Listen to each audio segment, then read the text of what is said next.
రాజు నుండి ఇందుని కాపాడి ఇంటికి తీసుకొచ్చి రేఖను అరెస్టు చేయించిన నందు అసలు ఇదంతా ఎలా జరిగిందనేది వీడియోని స్కిప్ చేయకుండా చివరి వరకు చూడండి. బ్రహ్మముడి రాబోయే ఎపిసోడ్స్లో ఏం జరగబోతుందో ముందుగా తెలుసుకోవాలి అనుకుంటే వీడియోని లైక్ చేసి ఛానల్ని సబ్స్క్రైబ్ చేసుకుని పక్కనే ఉన్న బెల్ సింబల్లో ఆల్ పై క్లిక్ చేయండి. ఇందురాజు ఒకటవ్వాలని మీరు కూడా కోరుకుంటే కామెంట్లో ఎస్ అని టైప్ చేయండి. మొత్తం మీద చూసుకున్నట్లయితే గనక ఇంకా ఇందుని మహారాణిలా ఇంకా ఆ క్షణం నుంచి కూడా ఏ పని చెయ్యొద్దు, తను ఈ ఇంటి వారసురాలు, దుగ్గిరాలింటి వారసురాలు ఇందిరాదేవి అంటూ ఇంకా చాలా గొప్పగా చెప్తుంది. అపర్ణకేమీ అర్థం కాదు, ఇదేంటి ఇన్ని రోజులు ఒక పని మనిషిలా ట్రీట్ చేసింది నా మనవరాల్ని, ఇప్పుడెందుకు ఇంత గొప్పగా ఇంటి వారసురాలంటూ ఎంత ఎత్తేస్తుంది? తన పుట్టినరోజు తొందరలో వస్తుంది కాబట్టి తను మాయ మాటలతో తన మనసును మార్చి ఆస్తి కాగితాల మీద సంతకాలు చేయించుకోవాలి అన్న ఉద్దేశంతో రేఖ ఇదంతా చేస్తుందనుకుంటా అని చెప్పి ఇంకా అనుకుంటూ అంటే చేస్తుంది అని అపర్ణ అనుకుంటుంది. అనుకున్నది కాస్త ఇంకా పంచపక్ష పరవాన్నాలు పెట్టి భోజనం పెట్టి ఇంట్లో ఒక్క పని కూడా చేయొద్దు, అక్కడికి వెళ్ళొద్దు ఇక్కడికి వెళ్ళొద్దు అని నీకు ఎలాంటి రిస్ట్రిక్షన్స్ పెట్టను, నీ ఇష్టము ఇందు ఎక్కడికి కావాలంటే అక్కడికి వెళ్ళు అంటూ చాలా గొప్పగా ఇందుని చూస్తుంది. అదంతా చూసిన ఐశ్వర్య తట్టుకోలేకపోతుంది. ఇదేంటి ఇన్ని రోజులు మా ఆంటీ నన్నే ఎంతో ప్రేమగా చూసేది, ఈ ఇంటి మహారాణిని నేనే అంటూ గొప్పగా చెప్పేది, ఇప్పుడు ఇందునేంటి ఆకాశానికి ఎత్తేస్తుంది?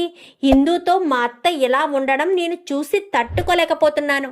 అసలు మా ఆంటీ తనతో ఇంత క్లోజ్గా ఉండడం ఏంటో నాకు అర్థం కావట్లేదు. అసలు వీళ్ళిద్దరూ ఇలా ఉంటే నేను చూసి తట్టుకోలేను, ఏదో ఒకటి చెయ్యాలి, అసలు ఆంటీ ఇదంతా ఎందుకు చేస్తుందో తెలుసుకోవాలి అన్న ఉద్దేశంతో ఇంకా రాత్రి పడుకుందామనుకున్న సమయంలో భ్రమరాంబ రేఖ ఇద్దరు గదిలో కూర్చుంటారు.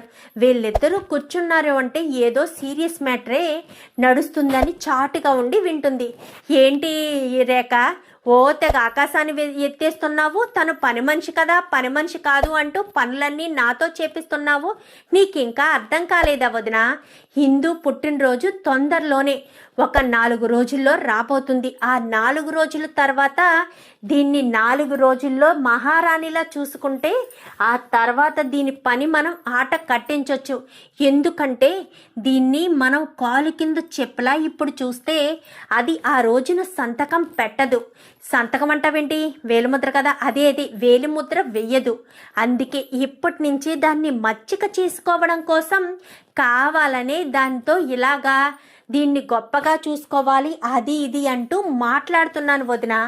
అంతేగాని దీంతో నేనేంటి, ఇది ఇంటి పని మనిషి కంటే హీనమైన స్థితిలో దాన్ని ఉంచాలి అనుకుంటాను. కేవలం ఆస్తి గురించే వదిన, దాన్ని ఆకాశానికి ఎత్తేస్తున్నాను. ఒక్కసారి అది నాకు సంతకం పెడితే చాలు, దాన్ని నేలమట్టం చేసేస్తాను అని చెప్పనేసరికి అవును మరి ఇదంతా జరుగుతుందంటావా? ఖచ్చితంగా జరుగుతుంది వదిన, అందుకే కదా దీన్ని ఇంత మాయ చేస్తున్నాను. దీన్ని పీక్ స్టేజ్ వరకు తీసుకెళ్ళి వాళ్ళ నానమ్మ తాతయ్యల మీద కత్తి పెడతాను. అప్పుడు అది చచ్చినట్టు నేను చెప్పినట్టు సంతకం పెట్టాల్సిందే, లేదంటే వాళ్ళ తాతయ్యకు వాళ్ళ నానమ్మకు బ్రతికే ఉండదని దీన్ని పీక్ స్టేజ్కి తీసుకెళ్లేదే కదా నా ప్లాన్ అంతాను అంటూ రేఖ చెప్పేసరికి అమ్మ ఆంటీ అంటే ఇప్పుడు దాని ఆస్తి మొత్తం నువ్వు సొంతం చేసుకోవడం కోసం దాన్ని ఇలా అంతా చేస్తున్నావా?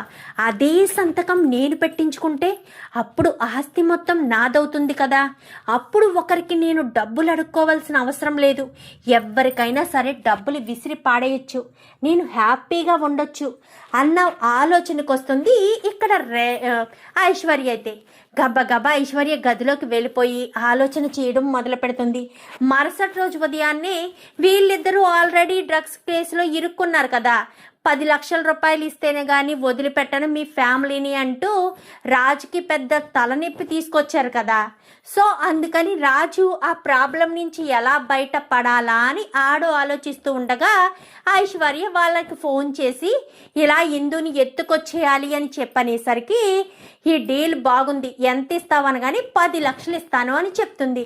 అమ్మయ్య, ఆ 10 లక్షలు తీసుకుని ఇక్కడ కట్టేస్తే మా ఫ్యామిలీని నేను సేఫ్గా కాపాడుకోవచ్చని సరే అని డీల్కి ఒప్పుకుంటారు. ఒప్పుకునేసరికి ఇంకా పుట్టినరోజు ఎప్పుడు అనగానే పలానా రోజు అనేసరికి ఆ రోజున అది ఇంట్లో ఉండడానికి వీల్లేదు, దాన్ని ఇంట్లోంచి మీరు తీసుకువచ్చేయాలి, ఎట్టి పరిస్థితిలో అది ఇంట్లో ఉంటే సంతకం జరిగిపోతుంది అనగానే సంతకం ఏంటి, అదంతా మీకు అనవసరం, ముందు దాన్ని మీరు ఎత్తుకురండి, తర్వాత నేను ఏం చేయాలో అది చేస్తాను అని ఐశ్వర్య చెప్తుంది.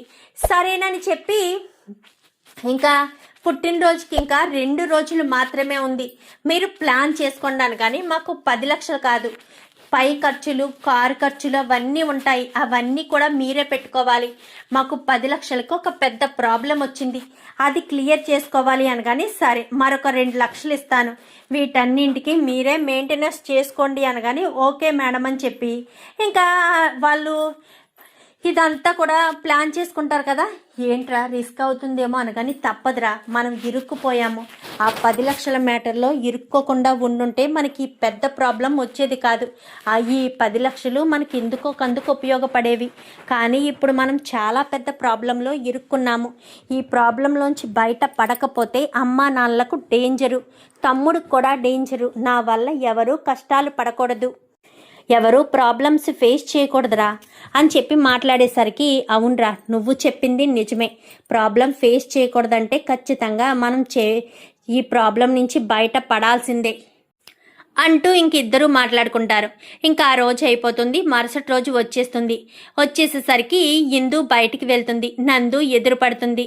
హాయ్ అక్క అని చెప్పాను కానీ బాగున్నావా అనగానే బాగున్నాను, ఏంటి చాలా హ్యాపీగా ఉన్నావు అనగాని ఏమీ లేదు, ఈ డ్రెస్ సెన్స్ కూడా అంతా మారింది, అవును మా ఆంటీ నన్ను చాలా బాగా చూసుకుంటున్నారు, రేపే నా పుట్టినరోజు అనగాని రేపు నీ పుట్టినరోజా, హ్యాపీ బర్త్డే అక్క అని చెప్పనేసరికి సరే నాకు చిన్న పనుంది అందుకే బయటికి వెళ్తున్నాను అనగాని సరే అక్క జాగ్రత్త అంటూ వెళ్ళిపోతుంది. వెళ్ళిపోయేసరికి ఇంకా వెళ్తూ తన చేతికి ఒక చైన్ అంటే తన మెడలో చైన్ ఒకటి కింద పడిపోతుంది, అది చూసుకోదు హిందూ చూసుకోకుండా వెళ్ళిపోవడంతో ఇంకా నందు ఫోన్ మాట్లాడి ఇలా వెనక్కి తిరగడంతో కింద చైన్ పడిపోయి ఉంటుంది. ఆ చైన్ ఓపెన్ చేసి చూసేసరికి అందులో హిందూ ఫోటో ఉంటుంది. ఇది అక్క చైన్లా ఉందే, అక్క ఎలా వెళ్ళింది, ఇలానే కదా వెళ్ళింది అని ఫాలో అవుతూ ఉంటుంది. ఎవరు నందు ఫాలో అవుతుంది. అదే సమయానికి వీళ్ళిద్దరూ కూడా హిందూని అంటే తనను ఎత్తుకెళ్ళిపోవడం కోసం వీళ్ళు కూడా ఆ సమయంలోనే ప్లాన్ చేస్తారు. కరెక్ట్గా హిందూ ఒక షాప్లోంచి బయటికి వస్తున్న సమయంలో వీళ్ళిద్దరూ హిందూని లాక్కుని కారులో వేసేసుకుని మత్తుమంది ఇచ్చేయడంతో తను స్పృహతో కోల్పోతుంది. అదేంటి అక్కనెవరో లాక్కెళ్ళినట్టున్నారే అని గబగబా వెనకాల వేరే బండి వస్తే ఆ బండిని లిఫ్ట్ అడిగి ఆ కారుని ఫాలో చేయను కానీ ఎంత దూరం మేడం అనగానే కారు ఎంత దూరం వెళ్తే అంత దూరం ఫాలో చేయలేవేంటి, ఎంత దూరం అంటావేంటి, ముందు నోరు మూసుకొని ఫాలో చేయి అంటూ మాట్లాడేసరికి మీరు పోలీసా అనగానే అవును నేను పోలీసునే, ఫాలో చేస్తావా లేక నీ డ్రైవింగ్ లైసెన్స్ క్యాన్సిల్ చేయమంటావా, వద్దు మేడం ఫాలో చేస్తాను అంటూ వాడు కాస్త ఫాలో చేస్తాడు. ఫాలో చేసేసరికి చాలా దూరం వెళ్తారు, సిటీ అవుట్స్కట్స్ వరకు వెళ్ళిపోతారు. ఏంటి మేడం వీళ్ళ సిటీ మొత్తం వదిలేసి సిటీ అవుట్స్కట్స్కి వెళ్ళిపోతున్నారు, ఇంతకీ వాళ్ళు ఎక్కడికి వెళ్తున్నారు, ఆ కారులో ఎవరున్నారు అనగానే మా అక్క ఉంది, మా అక్కని వాళ్ళు లాక్కుని వెళ్ళిపోతున్నారు, బహుశా మా అక్కను కిడ్నాప్ చేస్తున్నారేమో వాళ్ళు అని చెప్పనేసరికి ఏంటి మేడం ఏంటి నన్ను ఇందులో ఇరికిస్తారా ఏంటి, సరే ఇక్కడి నుంచి వెళ్ళు, వాళ్ళ కారు ఇక్కడ స్లో అయింది కదా నేను చూసుకుంటాను, వెళ్ళు నువ్వు ఇక్కడి నుంచి అని చెప్పి అనగానే అక్కడి నుంచి కాస్త వెళ్ళిపోయేసరికి ఇంకా రాజు ఇటు లక్కీ ఇద్దరు కూడా అక్కడ ఒక రూమ్ ఉంటే ఆ రూమ్లో తనని కట్టి పడేసేసి ఇంకా బయటకు వచ్చేస్తారు. ఒరే మనం ఇక్కడ కట్టేసి వెళ్ళిపోతే సేఫ్గానే ఉంటుందంటావా, ఇక్కడికి ఎవరు రారా, మనం ఎంత పిలిచినా వినబడదు, పైగా నోట్లో గుడ్డలు కూడా కుక్కేసాం కాబట్టి ఎలాంటి గొడవ ఉండదు, మరి తన కాకలేస్తే ఫుడ్డు అనగానే మనం సమయానికి తెచ్చి పెట్టేస్తాం కదా, ముందు ఐశ్వర్యకి ఫోన్ చేయని అనేసరికి పక్క నుండి వింటూ ఉంటుంది. ఐశ్వర్యకి ఫోన్ చేసేసరికి ఐశ్వర్య నువ్వు చెప్పినట్టే తీసుకొచ్చాను అనగానే నువ్వు అక్కడే ఉంచు. మా రేఖ ఆంటీ ఇందు కోసం వెతుకుతూ ఉంది. ఆ ఇందుకో దొరకకూడదు అస్సలు. ఎట్టి పరిస్థితుల్లో ఇందు ఎవరికంటా పడకూడదు. ఇందుని జాగ్రత్తగా దాచిపెట్టండి. మా రేఖ ఆంటీ కనుక దొరికితే సంతకాలు పెట్టించేసుకుంటుందనేసరికి రేఖ అనగానే మొత్తం విషయం అంతా కూడా గుర్తొస్తుంది. ఎందుకంటే తనని ఇబ్బంది పెట్టింది రేఖయే కదా. ఈ రేఖ అని అంటుందేంటి అని అనుకుంటూ ఇంకా గబగబా వాళ్ళిద్దరినీ కూడా చితక్ కొడుతుంది. చితక్ కొట్టేసరికి చెప్పండి అసలు ఏంటి, ఈ అమ్మాయిని ఎందుకు తీసుకొచ్చారు అంటూ చెప్పడంతో, ఎందుకు తీసుకొచ్చామా, ఐశ్వర్య తీసుకురమ్మంటేనే తీసుకొచ్చాము. ఐశ్వర్య ఎందుకు తీసుకురమ్మంది, ఎందుకు తినని దాచిపెట్టమంది, ఏమో తెలీదు. ఈరోజు తన పుట్టినరోజంట. ఏదో సంతకాలు ఆస్తులు అని ఏదో మాట్లాడింది. అంతకు మించి మాకేమీ తెలీదు. వాళ్ళ ఇల్లు ఎక్కడా అని చెప్పి అడగానే ఇంకా లక్కీ ఇల్లు అది ఇది అది అని చెప్పేసరికి అది దుగ్గిరాలి ఇల్లు అంటే మా పెద్దమ్మ వాళ్ళ పెద్ద తాతయ్య వాళ్ళ ఇల్లు. పెద్ద నానమ్మ వాళ్ళు అక్కడే ఉన్నారు. అంటే హిందూ మా అక్కకే ప్రమాదం జరుగుతుందా అని వెంటనే వాళ్ళని కొట్టేసరికి వాళ్ళు పారిపోవడంతో వెంటనే ఇంకా వీళ్ళని హిందూని విడిపించేసి అక్క అనగానే నందు నువ్వా అని చెప్పనగానే అవును నేనే. ఏంటక్క ఏంటి ఏదో చెప్తున్నారు, అది ఆస్తి ఏంటి, సంతకాలేంటి, నిన్నిక్కడ తీసుకొచ్చింది ఎవరో తెలుసా అనగానే నన్ను ఇక్కడికి ఎవరు తీసుకొచ్చారో నాకు తెలీదు. నిన్నిక్కడికి ఎవరు తీసుకొచ్చారో తెలియనవసరం లేదు, కానీ ఎవరు తీసుకురమ్మన్నారో కూడా తెలుసుకోవాలి కదా. ఎవరు అనగానే ఐశ్వర్య నిన్ను దాచిపెట్టమని ఒకరికి సుపారీ ఇచ్చిందంట. వాళ్ళు నీకు తెలుసులే, వాళ్ళే సుపారీ ఇవ్వడం వల్లే వాళ్ళు నిన్ను ఇక్కడికి తీసుకొచ్చారు అనేసరికి ఐశ్వర్య ఎందుకు, నువ్వు రేఖ ఆంటీకి సంతకం పెట్టాలంట కదా. రేఖ ఆంటీ గురించి తెలుసా అనగానే ఎవరనుకుంటున్నావక్క, నేను అప్పు కూతురు నందుని అనేసరికి ఏంటి పిన్ని కూతురువా నువ్వు, నందు ఎన్ని రోజులైంది నందు, చిన్నప్పుడు ఎందుకు నందు మా నుంచి దూరంగా పారిపోయావు, ఎవరు పడతారక్క కష్టాలు ఆ బాధలు, అందుకే అక్కడ ఉంటే ఎలాగా చదవనివ్వదని బయటికి వచ్చేసాను. ఇప్పుడు నేను పోలీస్కి చదువుతున్నాను. ఇప్పుడు నేను పోలీస్ అయిన తర్వాత రేఖ ఆంటీ అంతు చూడాలి అన్న ఉద్దేశంతో ఉన్నాను. కానీ నీ మీద ఇంత దారుణంగా చేసి ఇప్పుడు నీతో సంతకం పెట్టించుకునే ఆస్తి మొత్తం సొంతం చేసుకోవాలి నీ ఇంత ప్లాన్ చేసిందా? అవును, ఒకవేళ నేను సంతకం పెట్టకపోతే నానమ్మయ్య తాతయ్యలకు ప్రమాదం తలపెడతానని అంటుంది. నేను అందుకే సంతకం పెట్టడానికి సిద్ధపడిపోయాను. కానీ నానమ్మ తాతయ్య మాత్రం సంతకం పెట్టొద్దు, మా ప్రాణాలు పోయినా పర్వాలేదు, నువ్వు మాత్రం ఎట్టి పరిస్థితుల్లోనూ సంతకం పెట్టొద్దు అని అంటున్నారు. నాకు ఏం చేయాలో అర్థం కావట్లేదు. నానమ్మ తాతయ్యలను బాధ పెట్టడం నాకు ఇష్టం లేదు. వాళ్ళను బాధ పెట్టడం వల్ల నాకేం కలిసి వస్తుంది? అందుకే వాళ్ళని బాధ పెట్టే ఆలోచన నాకు లేదు అనగానే ఇప్పుడు ఏం చేద్దాం అనుకుంటున్నావు అక్క అనగానే అదే అర్థం కావట్లేదు నందు. సరే ముందు నువ్వు ఇక్కడి నుంచి బయటపడదాం, ముందు మనం వెళ్ళి పోలీస్ కంప్లైంట్ ఇద్దాం. పోలీస్ కంప్లైంట్ వద్దు నందు, నానమ్మ తాతయ్యలకి ప్రమాదం తలపెడుతుందా అనేసరికి లేదక్క నిన్ను భయపెడుతుంది, నువ్వు దేని గురించి భయపడకు, నేను ఉన్నాను నీ పక్కన, అర్థమవుతుందా? అప్పుడు కూడా పెద్దమ్మకి పక్కన పిన్ని ఉండి మా అమ్మ ఉండి చూసుకునేదంట. ఆ నానమ్మ చాలాసార్లు చెప్పింది నువ్వు భయపడద్దు, నీ పక్కన నీ చెల్లెలు పోలీస్ చెల్లెలు నందు ఉందన్న విషయం నువ్వు మర్చిపోవద్దు, నీకు నేను సపోర్ట్గా ఉంటాను, పద ముందు మనం ఇక్కడి నుంచి వెళ్దామని ఇద్దరు కూడా పోలీస్ స్టేషన్కి వెళ్తారు. ఏంటి నందు ఇలా వచ్చావనగానే సార్ నాకు ఒక హెల్ప్ చేయాలి అనేసరికి ఏంటి నందు పర్సనలా అనగానే అవును సార్ అని చెప్పి మొత్తం విషయం అంతా చెప్తుంది. ఏంటి ఎంత అన్యాయం జరిగిందా?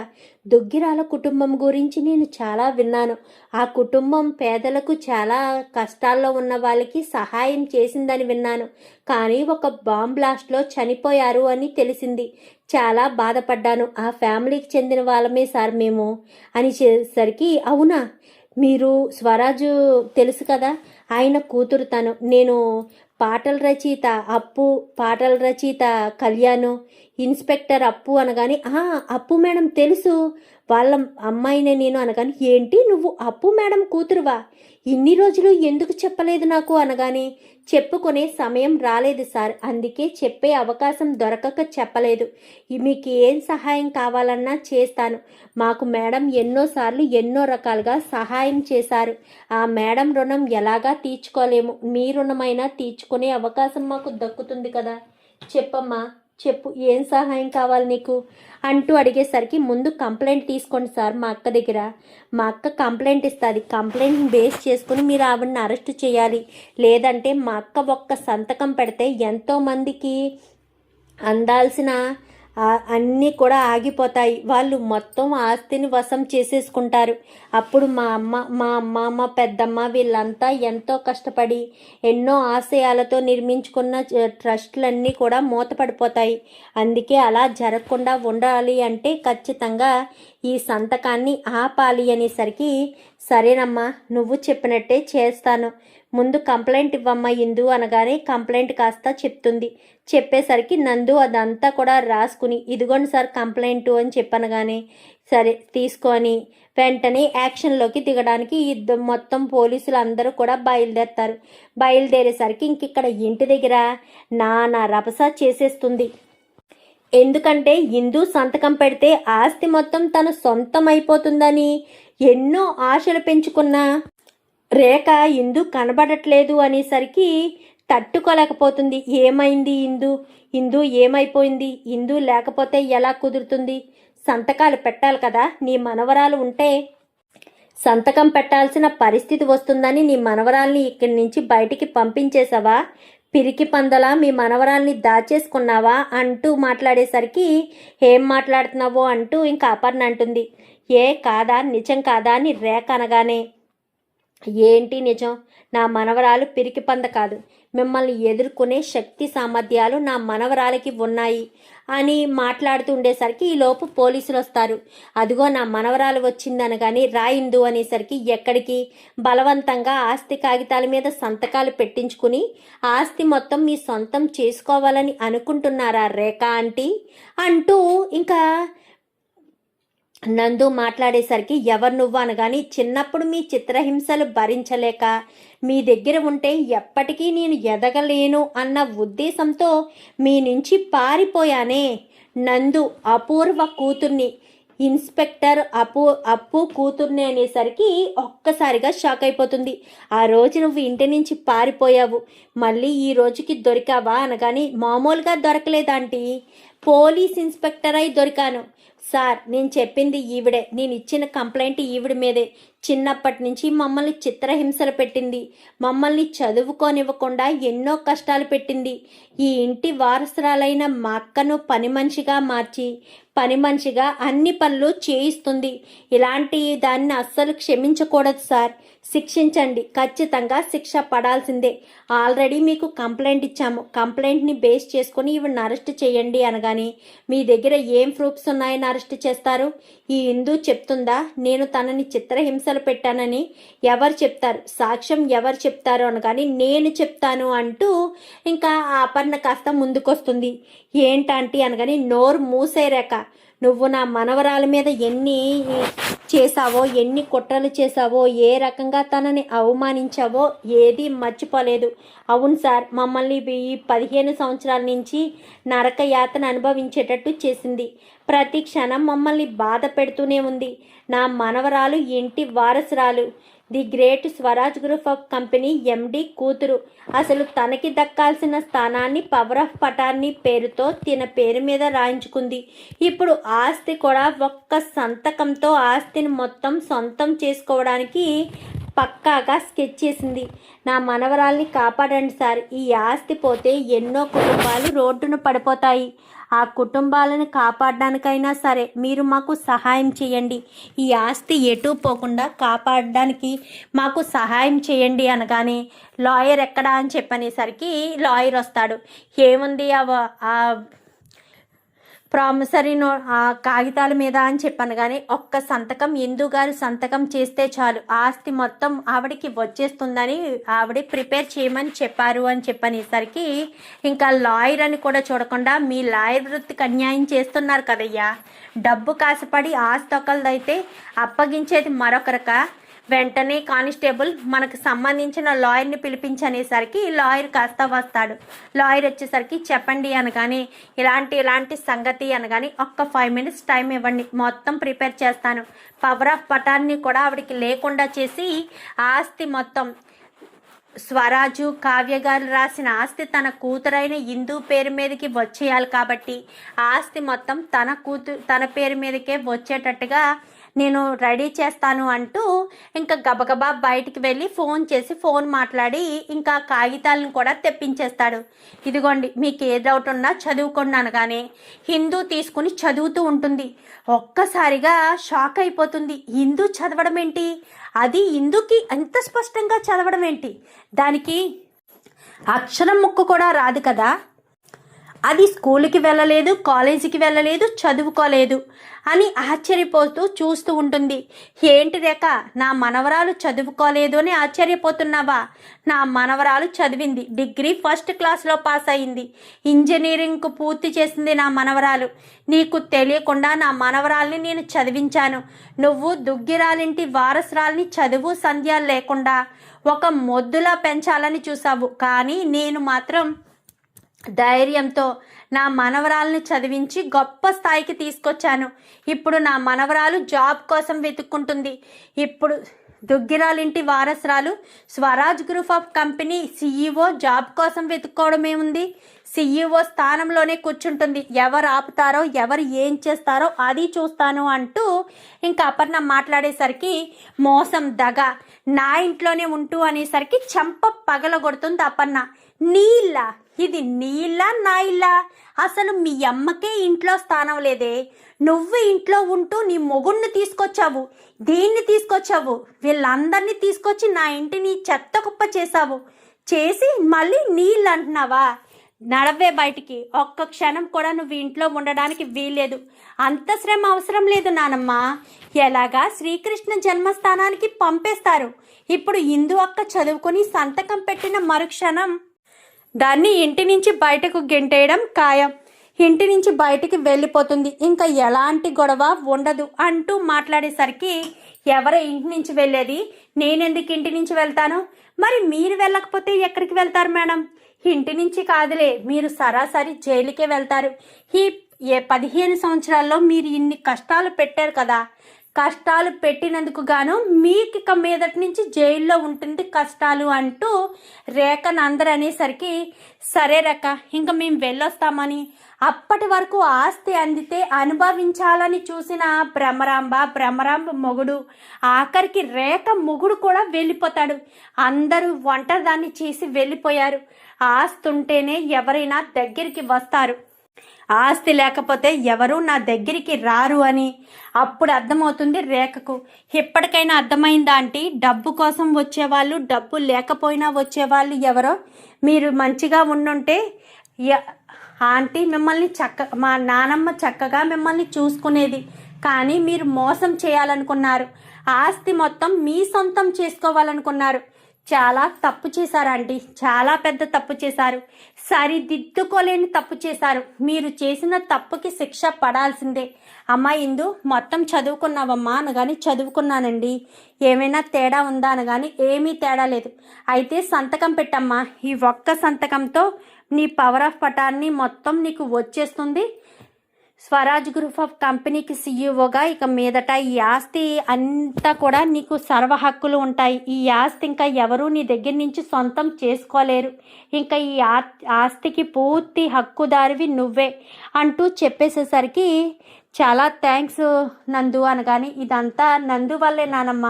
నందు బయటికి వెళ్ళి చాలా కష్టపడి పోలీస్ ఇన్స్పెక్టర్కి చదివింది అనేసరికి అంటే వాళ్ళ అమ్మలాగే నందు కూడా పోలీస్ అవుతుందన్నమాట.